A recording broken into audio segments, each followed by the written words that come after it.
बिस्मिल्लाहिर्रहमानिर्रहीम। अस्सलामुअलैकुम। मेरा नाम डॉक्टर इरम शहजादी है और आप देख रहे हैं Hafiz physiotherapy centre official YouTube channel. क्या आपको कंधे की ये मूवमेंट करते हुए, इस रेंज में मूवमेंट करते हुए पेन है? तो हो सकता है आपको शोल्डर इम्पिंजमेंट हो। आज की इस वीडियो में मैं आपको शोल्डर इम्पिंजमेंट के बारे में बताऊंगी, उसकी वजूहात, उसकी अलामात, उसको तशखीस करने के 2 टेस्ट और ऐसी एक्सरसाइज बताऊंगी जिसको परफॉर्म करके आप इसको घर में ही मैनेज कर सकते हैं। सबसे पहले मैं आपको शोल्डर की एनाटॉमी के बारे में बताऊंगी। यहाँ पे जो शोल्डर रीजन है उसमें एक शोल्डर ब्लेड है हमारे पास, और उस शोल्डर ब्लेड का एक प्रोसेस है जिसको हम एक्रोमियन प्रोसेस कहते हैं। एक्रोमियन प्रोसेस के नीचे एक स्पेस है जिसमें 2 कंटेंट हैं। एक कंटेंट जो है वो हमारे पास एक्रोमियन बुर्सा है और एक जो है वो सुप्रास्पाइनेटस का टेंडन है। अब इम्पिंजमेंट होता क्या है कि जब ये दोनों चीजें इन्फ्लेम होगी या इन दोनों में से कोई एक चीज जो है उसकी इन्फ्लेमेशन होगी तो यहाँ पे इम्पिंजमेंट फील होगी, यहाँ पे पेन फील होगी। और ये पेन जो है वो इस वजह से भी हो सकती है कि हमारा टेंडन जो है वो उसमें स्वेलिंग है या बर्सा जो है वो उसमें इन्फ्लेमेशन है। अब अगर इसकी वजूहात के बारे में आपको बताऊं तो उसकी वजूहात में सबसे पहली जो मेन वजह है वो है ओवरहेड एक्टिविटीज, मतलब ओवरहेड एक्टिविटीज जिसमें बाजू जो है वो सर के ऊपर बार बार इस्तेमाल होता है।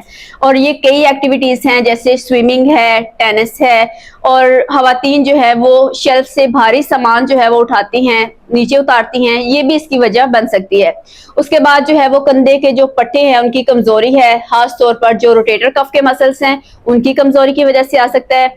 एज फैक्टर इसमें बहुत अहम है। अब ये तो इसकी सारी रीजन थी, इसकी वजूहात थी। अब मैं आपको बताऊंगी इसकी अलामात के बारे में कि क्या अलामात होती हैं शोल्डर इम्पिंजमेंट की। शोल्डर इम्पिंजमेंट की सबसे पहली अलामत ये है कि ये ओवरहेड एक्टिविटी की है। 60 टू 120 की रेंज में हम अपना शोल्डर लेके गए हैं तो इसके टॉप पे हमें पेन होगी, टॉप पे पेन होगी और स्लाइड पोस्टीरियर जो है वो बैक साइड पे थोड़ी सी हमें पेन महसूस होगी। उसके बाद अगर हम अफेक्टेड साइड पे सोते हैं रात को तो उसकी वजह से पेन सीवियर हो सकती है। बाजू का कमजोर होना, हमें ऐसे महसूस होगा कि हमारा बाजू जो है वो बहुत वीक हो चुका है, हम इसको ऊपर की तरफ उठा नहीं सकते। अगर मैं इसकी तशखीस के बारे में आपको बताऊं, तशखीस क्या है, डायग्नोसिस। डायग्नोसिस के लिए मैं आपको 2 ऐसे सिंपल टेस्ट बताऊंगी जो कि आप घर में परफॉर्म कर सकते हैं। पहला टेस्ट है नीड्स इम्पिंजमेंट टेस्ट। इस टेस्ट के लिए आपने क्या करना है कि आपने अपने बाजू को सीधा ऊपर की तरफ लेके जाना है।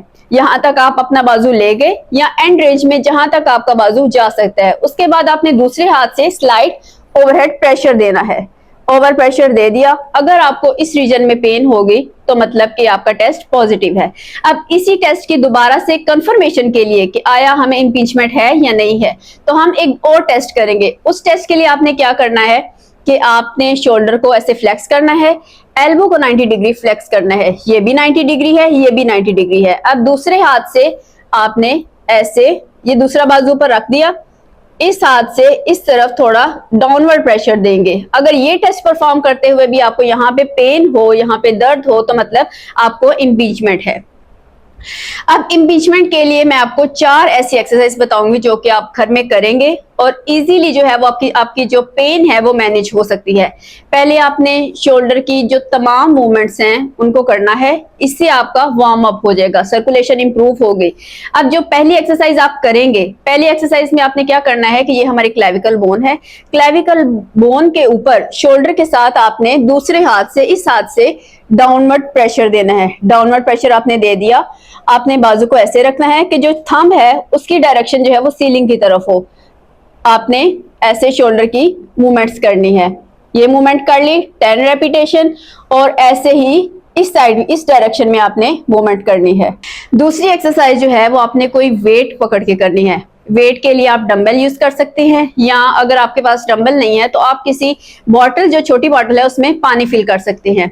उसको आपने होल्ड करके 5 सेकंड का होल्ड करना है और 10 रेपिटेशंस करनी है डिफरेंट एंगल पर, जैसे 1 2 3 4 5, 1 2 3 4 5, 1 2 3 4 5।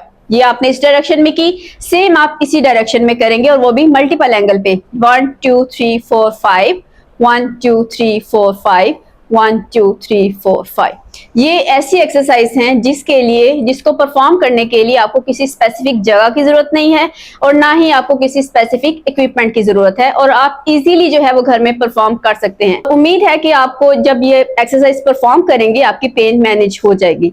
लेकिन ऐसी सूरत हाल जिसमें आपकी पेन मैनेज नहीं हो रही, या फिर आपकी रोजमर्रा के काम में हलल पड़ रहा है, या आपकी नींद मुतासिर हो रही है, शोल्डर की जो मूवमेंट है वो रिस्ट्रिक्टेड हो रही है, शोल्डर की जो सारी मूवमेंट हैं वो महदूद होना शुरू हो गई हैं, बाजू में सुनपन आ रहा है या दर्द का फैलाव है, तो आप किसी करीबी फिजियोथेरेपिस्ट से राब्ता करें। और अगर आप यहाँ हमारे क्लिनिक में अपॉइंटमेंट बुक करना चाहते हैं तो स्क्रीन पर एक नंबर मेंशन है, उसके ऊपर राब्ता करके अपनी अपॉइंटमेंट बुक करें। उम्मीद है आपको ये वीडियो पसंद आई होगी। अगर आपको या आपके करीबी मेंबर्स में से किसी को शोल्डर पेन है तो आप ये वीडियो उन तक शेयर करें ताकि वो भी इस चीज़ से फ़ायदा हासिल करें। अल्लाह हाफिज़।